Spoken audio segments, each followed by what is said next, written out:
আসসালামু আলাইকুম ফ্রেন্ডস, সবাই কেমন আছেন? আমরা আলহামদুলিল্লাহ ভালো আছি। আরও একটি নতুন ব্লগ নিয়ে হাজির হয়ে গেলাম আপনাদের মাঝে। সকাল সকাল বারান্দায় চলে এসেছি। আর পরশুদিন বলেছিলাম যে আমি কালকে বেলি ফুল গাছে যে নতুন পাতা হয়েছে তা দেখাবো, আমি তো ভুলেই গিয়েছিলাম। আর তাই আজকে সকাল সকাল চলে এলাম বারান্দা বাগানে। গাছে কিন্তু প্রচুর পরিমাণে পাতা আর কলি চলে এসেছে। আমি কাটিং করে দিয়েছিলাম। আর বাহিরে একটা বিয়ের গেট দেখা যাচ্ছে। কিছুদিন আগেই বেলি ফুল গাছটা কাটিং করেছিলাম আর আপনাদের সাথে শেয়ার করেছিলাম। আর এখন দেখুন সুন্দর নতুন পাতা চলে এসেছে। প্রতিটা ডালে ডালেই কিন্তু কলি চলে এসেছে। এই যে কলিগুলো দেখা যাচ্ছে, কিছুদিনের মধ্যে ফুলগুলো ফুটবে। এই যে কলিগুলো, আর প্রতিটা ডালই কিন্তু কলি দিয়ে ভরা একদম। এই যে প্রতিটা ডালেই কলি এসেছে আর একদম পাতা দিয়ে সম্পূর্ণ গাছটা ভরে গেছে। আর এই দিকটায় আমি কাটিং করেছিলাম একটা বাগানবিলাস গাছ। সেই বাগানবিলাস গাছটায় প্রচুর পরিমাণে ফুল এসেছে। এই যে অনেক ফুল এসেছে। এটা আমি কাটিং করে তারপর এই গাছটা তৈরি করেছি। এই যে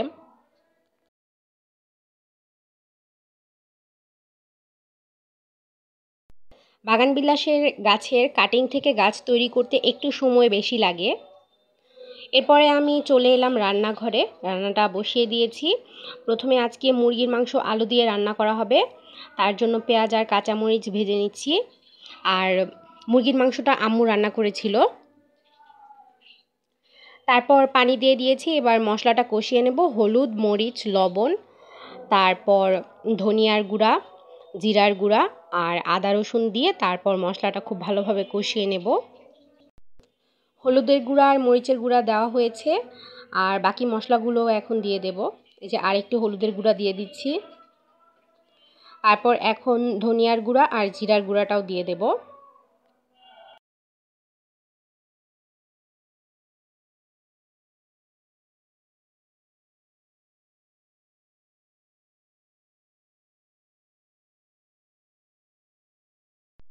এরপরে এই যে পরিমাণ মতো আদা রসুন দিয়ে দিচ্ছি।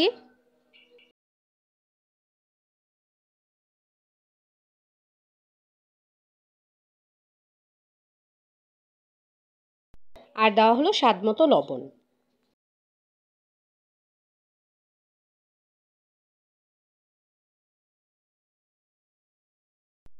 আরও দিয়ে দিচ্ছি দারচিনি, এলাচ আর তেজপাতা। মশলাটা খুব ভালোভাবে কষিয়ে এরপর এর মধ্যে মাংসগুলো দিয়ে দেব।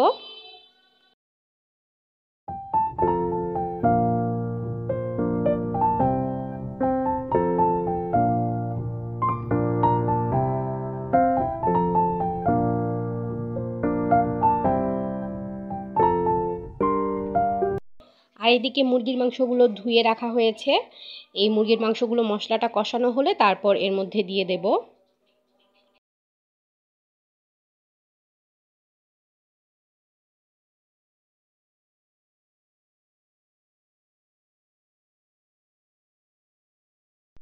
মশলাটা তো কষানো হয়ে গেছে, তেলটা উপরে ভেসে উঠেছে। এ পর্যায়ে আমরা মাংসগুলো দিয়ে দেব।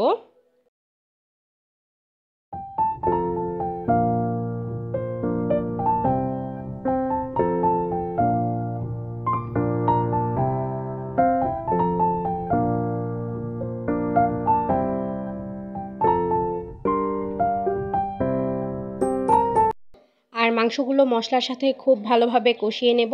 তারপর এতে আলু দিয়ে দেব।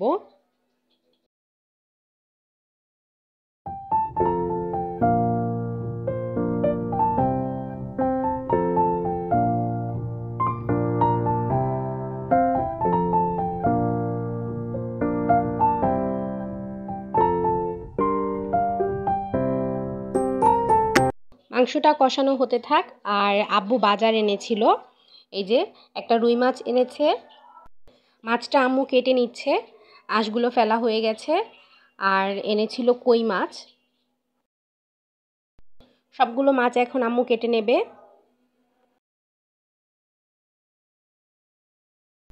আর কই মাছগুলো কিন্তু একদমই জ্যান্ত ছিল। এই যে নড়ছে।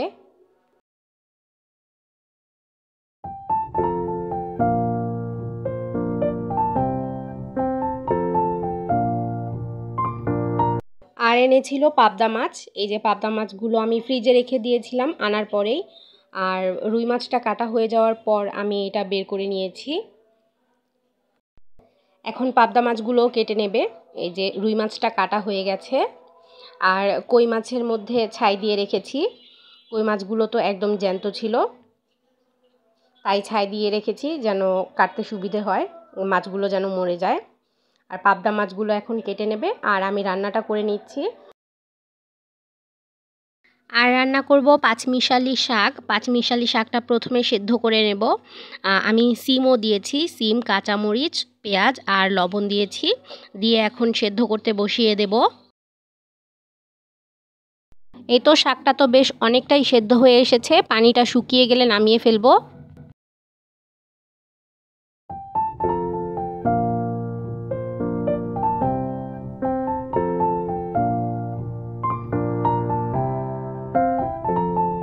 আর এদিকে মাংসটাও বেশ অনেকটাই কষানো হয়ে গেছে, তেলটা একদম উপরে ভেসে উঠেছে। এ পর্যায়ে আলু দিয়ে দেব।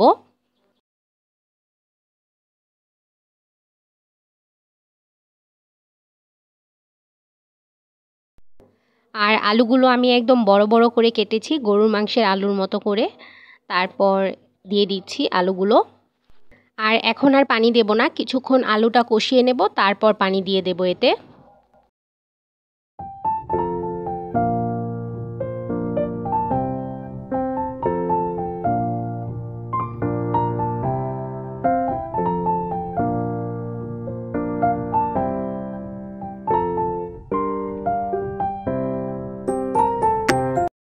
এই তো বেশ অনেকক্ষণ কষিয়ে নিয়েছি, এ পর্যায়ে আমি পানি দিয়ে দেব।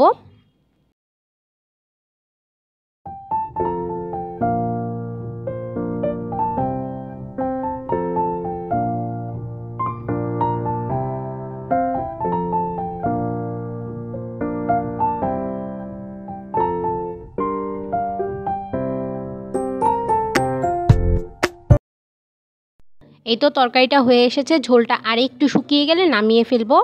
আর শাকটাও তো সেদ্ধ হয়ে গেছে, শাকটা বাগার দিয়ে নিচ্ছি। আমি রসুন ভেজে নিচ্ছি, শুধু রসুনই দিয়েছি, পেঁয়াজ দেইনি। তেলের মধ্যে রসুনটা ভেজে নিই। আর শাকটা তো হয়ে গেছে সেদ্ধ করে, আমি নামিয়ে রেখেছিলাম। এই যে শাকটা আমি একটু থেতলে নিচ্ছি। এই যে শাকটা বাগার দিয়ে ফেলেছি, কিছুক্ষণ নেড়ে চেড়ে তারপর নামিয়ে ফেলবো।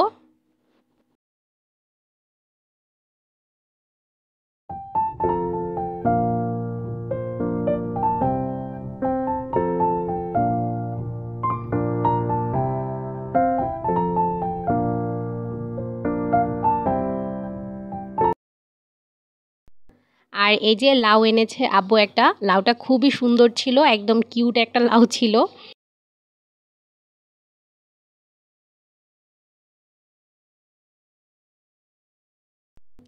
এরপরে তো দুপুরের খাবারটা খেতে বসে পড়লাম ফ্রেশ হয়ে এসে।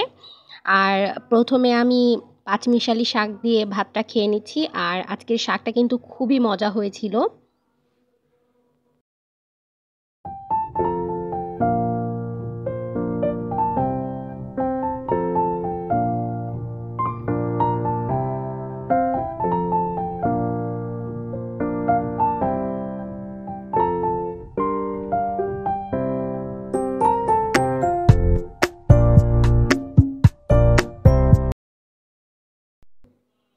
এরপরে খেয়ে নিলাম মুরগির মাংস।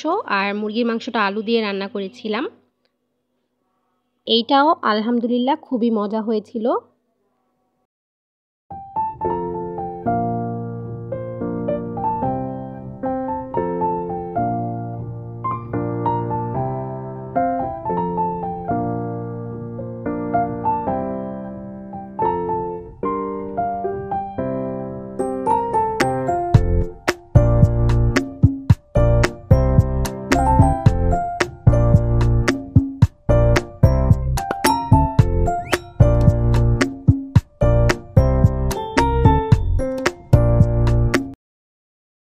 তারপর সন্ধ্যার দিকে ইয়াসিন নিয়ে এলো ইয়াসিনদের ছাদ বাগানের এই সবজিগুলো। এই যে সালাদ পাতা, লেটুস পাতা বলা হয়। আর এই লেটুস পাতাগুলো ইয়াসিনদের ছাদ বাগানের। তারপর টমেটো, সিম এগুলো সব ইয়াসিনদের ছাদ বাগানের আন্টি পাঠিয়েছে। আর এই যে কাঁচা পাকা টমেটো, এগুলো কিন্তু তরকারিতে দিয়ে খেলে খুবই মজা লাগে। কতগুলো টমেটো দিয়েছে। আর এই যে 2 ধরনের সিম রয়েছে, একটা একটু লাল রঙের আর আরেকটা সাদা টাইপের। আমি কিন্তু দেখিয়েছিলাম ছাদ বাগানের ভিডিওটা, যখন সিম গাছে ফুল চলে এসেছিল তখন আমি দেখিয়েছিলাম, আর সিমও হয়েছিল তখন। আর এই তো সবজিগুলো ইয়াসিন নিয়ে এলো। আর আজকের ভিডিওটা এ পর্যন্তই। ইনশাল্লাহ আগামীকাল নতুন আরও একটা ভিডিও নিয়ে দেখা হবে। আল্লাহ হাফেজ।